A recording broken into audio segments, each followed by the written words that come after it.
We explored this gem of a mountain town with only 48 hours. Stay tuned to find out what there is to do if you only have 2 days to visit Revelstoke, British Columbia. Welcome to RV Out West. I'm your host, Brooks. My Family of Four's base camp is located in the beautiful Pacific Northwest, and our RV adventures radiate out from there. Please grab a mug of coffee and join us as we discuss RVing around the American West. From sweet camping spots, gear and equipment, to tips and tricks, we've got you covered.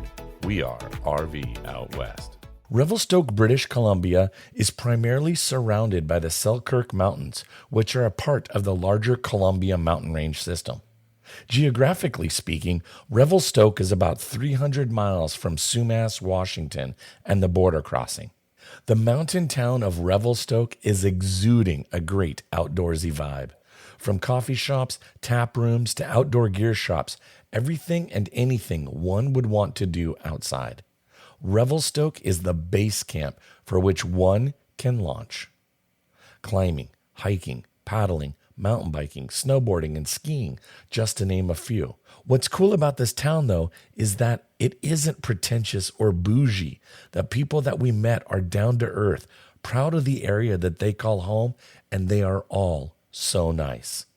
Originally, our plan was merely to just pass through Revelstoke on our coming and going to Banff and Jasper. But with that wildfire in Jasper, we had to reroute the back half of our trip just a week or so before we left. And we ended up finding a full hookup campground there in Revelstoke. So we spent a few days exploring the area, and it did not disappoint. Revelstoke has been on my radar as I've had a few friends tell me about this cool town, and many have shared that I would like it, and they were right. The history of Revelstoke seems to be in line with how the rest of the West was settled. According to the Revelstoke Museum, it states, on March 1st, 1899 was the date of Revelstoke's incorporation as a city. But the community was founded much earlier, during construction of the Canadian Pacific Railway in 1885. Front Street, which is the main business street in the town site of Farwell, laid out by a surveyor, A.S. Farwell, was originally very much a Wild West town, complete with general stores, hotels, brothels, and saloons. A fire swept through the town site in May of 1885, leveling many of the buildings, but within 2 weeks, many of them were rebuilt. In 1886, the Canadian Pacific Railway asked the Federal Post Office Department to change the name of the settlement to honor Lord Revelstoke, whose banking firm had provided the funds to ensure the completion of the railway. A court case between the Canadian Pacific Railway and A.S. Farwell delayed development of the town for many years, and it was in 1897 before landowners could get clear title to their properties. Revelstoke was once one of the largest and most prominent communities in the interior of the British Columbia province, mostly due to its importance as a railway center. Steamboat traffic from the south connected with the Canadian Pacific Railway, making this an important transportation center. Getting to Revelstoke, as I previously mentioned, Revelstoke is about a 5.5-hour drive from the U.S.-Canada border in Sumas, Washington. If you're coming from Banff, it's about a 3.5-hour drive. I would like to say that Revelstoke is a good stopping point for those coming from the Pacific Northwest en route to Banff. But honestly, what I've learned from my experiences is that Revelstoke is worthy of being a destination on its own. Our first day, we woke up to a very typical Northwest rain. The sounds of pitter-pattering, even in the summer, we find cozy.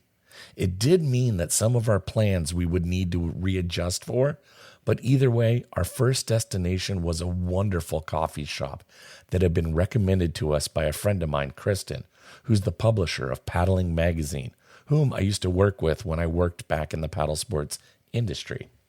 She told us all about this coffee joint called Dose. We rolled in for some breakfast and coffee. When you open the door, your olfactory bulbs are assaulted with the aroma of roasted coffee, which is a dramatically different smell than that of just brewed coffee. The place was bumping. and I would expect that it's always hopping because the food and coffee are just so excellent. So I don't want to say that it's just because it was a rainy day, as that wouldn't do them any justice. We were able to find a table and sit down to enjoy our meal of avocado toast in this cozy coffee shop. As any good Pacific Northwesterner, we know to prepare by dressing in layers, especially when in the mountains, as the weather can change so quickly. So we had our lightweight rain jackets with us, and after breakfast and our caffeinated pick-me-up, we enjoyed walking around and exploring the downtown area. I say this jokingly, but it feels like Revelstoke has a gear shop on just about every block in town to meet the needs and more so the desires of the outdoor person. I personally don't fly fish. I have thought about starting, and it's something I'm interested in. So we walked into Fine Line Sup and Fly. We checked out their selection of paddleboards, as well as I looked at their fly fishing rods and reels and flies. We then did some other window shopping at some of the other outdoor gear stores on Mackenzie Avenue. I was drawn into Kat Cadigan Jewelry Store as I perhaps wanted to find a fun and different souvenir for my wife, and her designs were very nature-inspired and handcrafted. Her work was beautiful. The buildings and architecture of downtown Revelstoke, you can tell that the history runs strong here. It still has a bit of that Wild West feeling, but not in a kitschy way. Instead, it feels and is authentic. I must admit, I really like the historic Old Town streets. I even found a second-hand store that also doubled as a vinyl store called Mountain Archives, and I was able to dig through some crates, which always makes me a little happy, as I just love a good dig, and you never know what you'll find. It was at this point that the kids were getting a little restless, and we could tell that their energy levels were escalating and they needed to find an outlet. Kristen gave us a great recommendation, the Quartzsite Climbing Gym. This is Revelstoke's first and only indoor bouldering gym, and according to their website, quartzsite is the main type of rock found in and around Revelstoke. It is classified as a quartz-rich rock, and it's great to climb on. Everyone inside the climbing gym was super friendly, and while our kids were running a bit feral at this point, we focused on trying to teach them etiquette about who goes when and when it was their turn to climb, so they weren't snaking other climbers. The other climbers helped teach our kids about routes and even offered suggestions and encouragement. Again, it was a very friendly and inclusive space to let our kids expend some of their energy. By this point in the day, everyone was ready for another meal, and the adults were ready for some pints. We headed back into the downtown core and worked our way to the craft beer house for pints and barbecue. This place was amazing. It's kid-friendly and has amazing food and a killer tap list. It was a home run. From hot dog sandwiches to fresh smoked brisket, ribs, and all the accoutrements one would expect for sides. It's a recipe for the meat sweats for sure. We also made sure to try a few different Canadian craft beers, as they also knocked our socks off. And what was great about this place is that it has this European seating with those long tables, and they had kegs that had been converted to bar stools. So we found a table and settled in. We were there pretty much when the place opened at 4 o'clock in the afternoon. They've got 2 large TVs in this place, and they're not showing your typical sports. But instead they had mountain biking and skiing and snowboarding videos on TV. It was such a cool spot that if I lived locally, I'm pretty sure one of those keg bar stools would have my name etched into it. This was a pretty full day for us, so after what turned out to be a bit of an early dinner, we headed back to camp and located our camping chairs and enjoyed just having conversations, listening to some music with each other and the other family we were traveling with. Sometimes it's the quality of time spent regaling in those days' adventures, telling tall tales, and laughing that leave a big impact on those memory banks. I'd like to pause here and remind you that I'm looking for questions. So if you have a question about RVing or a destination or a place to go RVing in the Pacific Northwest, a campground, or you just want to ask me anything, please reach out right there in that app, find that text and shoot me a text and ask a question. Or Visit rvoutwest.com, click on the link question, and there you can just click on it, ask me a question, and you just may end up on the show. I look forward to hearing your questions. As the sun rose on day 2 of our time here in Revelstoke, British Columbia, we had a full day planned, so we got up and got after it quickly. We headed out to go for a ride on the Pipe Mountain Coaster at Revelstoke Mountain Resort. This alpine coaster is like the one that they have in Leavenworth, Washington. Our kids were able to ride them solo and had full control over a brake so they could go as fast or slow as they wanted to. These pipe coasters can get up to about 35 miles an hour. They were a lot of fun, and we had a good family competition to see who could go the fastest. One trip down the coaster sets you back $39 each for one rider. When we were done with the coaster, we grabbed a quick bite to eat from a food truck that happened to be up there on the mountain, as the kids were getting a little hungry by this point. We then headed off to go meet up with Kristen and her husband at the Martha Creek boat launch on a dammed section of the Columbia River. Her and her husband were kind enough to take us out for an afternoon of tubing on their ski boat.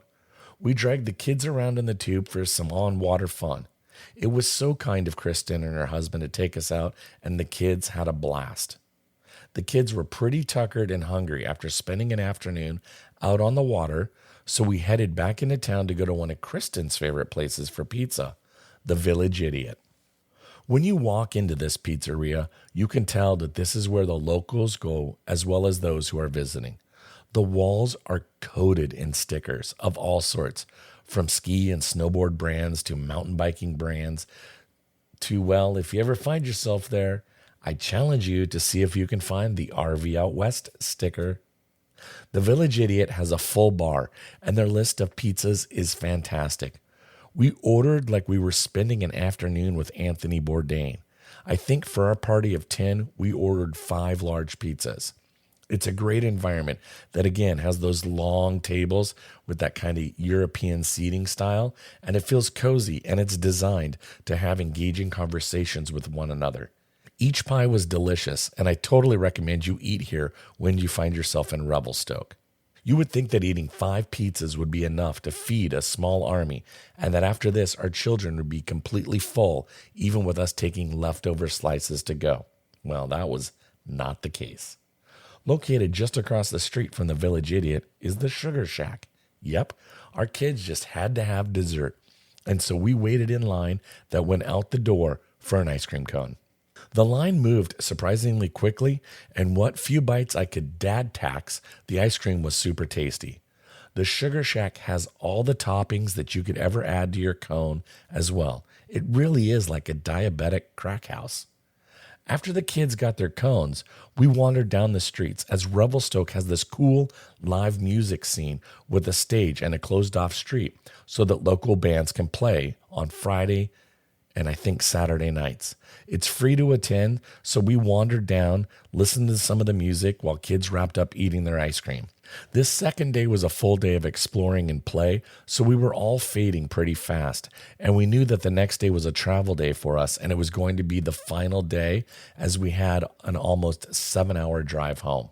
You might be wondering what campground we stayed at, and it was called Canyon Hot Springs Resort. This campground was located just up the highway by about 33 kilometers or a 25-minute drive to downtown Revelstoke. As I previously mentioned, we were not planning to spend much time in Revelstoke, but again, due to that devastating wildfire that ravaged Jasper, we had to make some last-minute plans, and this RV resort had availability, and we were able to get the last 2 sites. It was a well-maintained campground with friendly staff and a well-stocked little camp store.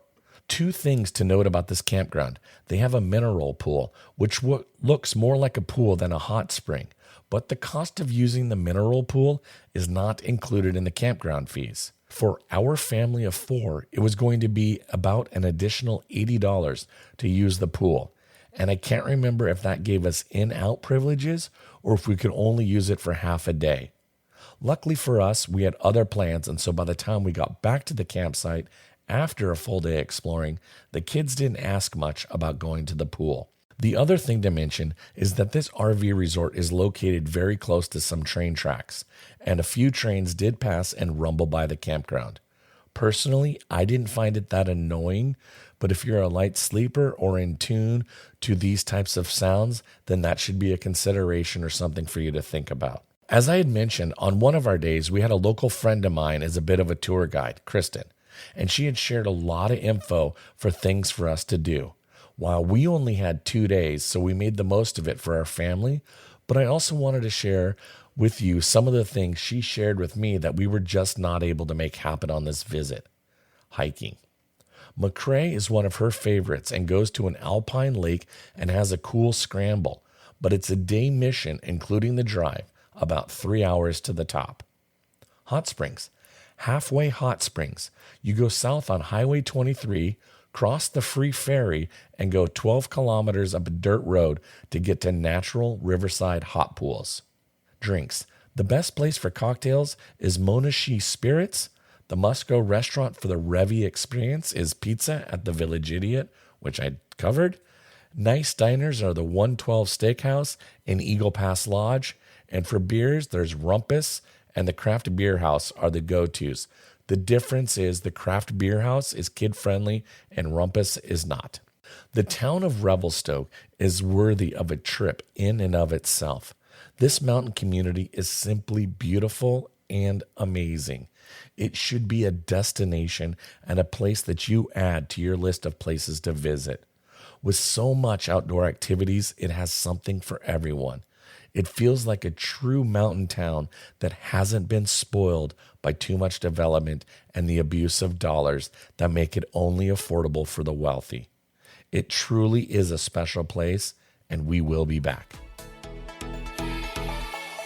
I'd like for you to ask me a question. I've already received a question via text regarding black tanks from a listener. Thank you for sending that in. But please either text the show with a question or head over to my website and click on the link question. You can record yourself asking me a question and you just may end up on the show. You can visit rvoutwest.com and click on the link question, or just click on the link in the description right there in your podcast app with this episode and send me a text, ask me anything. Thank you again for listening to RV Out West. I sincerely appreciate it. If you haven't already done so, kindly give RV Out West a follow on Facebook and Instagram and join in on the conversation. In next week's episode, Josh the RV Nerd comes on the show again, and he hasn't been on since the very early days of the show. I'm excited to be bringing him back on, and we are going to talk all about Towing 101 and talk about how you look at GVRW, GAWR, GCWR. What does that all mean? Payload. How do you figure this all out when you're trying to match up your tow vehicle to a trailer? Josh the RV Nerd covers it all and explains it to us. I'm so excited to share that conversation with you. So tune in next week. Thanks so much for listening to RV Out West. Join us again next week. Please like and subscribe to our podcast on Apple Podcasts or wherever you choose to get your podcasts so you never miss an episode. I sure would appreciate it if you left a rating or a review of the show. Special thanks to Scott Holmes Music for providing us the intro song, We Are One. RV Out West can be found on Instagram and Facebook, where you can interact with us and follow along on our RV adventures around the Pacific Northwest. So get out there, explore, and go see what's beyond the horizon.